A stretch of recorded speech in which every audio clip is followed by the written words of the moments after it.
हिंदू धर्म में सभी देवताओं के अपने अपने वाहन होते हैं। जैसे भगवान विष्णु का वाहन गरुड़ है, माँ लक्ष्मी का वाहन उल्लू होता है, भगवान गणेश का वाहन मूषक होता है। उसी तरह भगवान शिव की सवारी नंदी है। आपने शिव मंदिरों में देखा होगा, भगवान शंकर के साथ बैल रूपी नंदी की मूर्ति भी रहती है।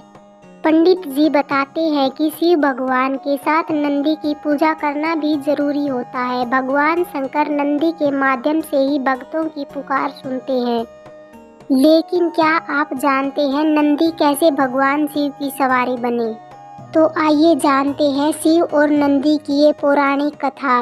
एक पौराणिक कथा के अनुसार ब्रह्मचारी व्रत का पालन न कर रहे ऋषि शिलाद को भय होने लगा कि उनकी मृत्यु के बाद उनका वंश समाप्त हो जाएगा।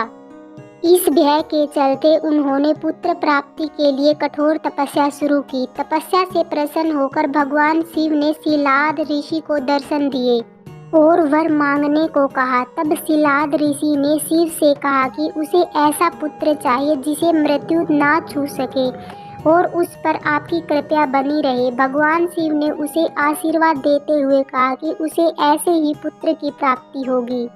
अगले दिन ऋषि शिलाद एक खेत से गुजर रहे थे। उन्होंने देखा कि खेत में एक नवजात बच्चा पड़ा है। बच्चा काफी सुंदर और लुभावना था। उन्होंने सोचा कि इतने प्यारे बच्चे को कौन छोड़कर चला गया। तब शिवजी की आवाज आई कि शिलाद, यही तुम्हारा पुत्र है। ये सोचकर ऋषि शिलाद बेहद प्रसन्न हुए और बच्चे की देखभाल करने अपने साथ ले आए।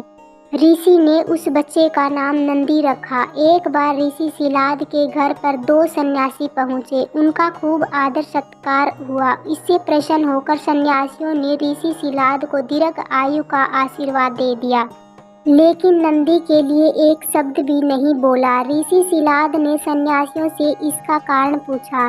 तब सन्यासियों ने बताया कि नंदी की उम्र कम है, इसलिए हमने इसे कोई आशीर्वाद नहीं दिया।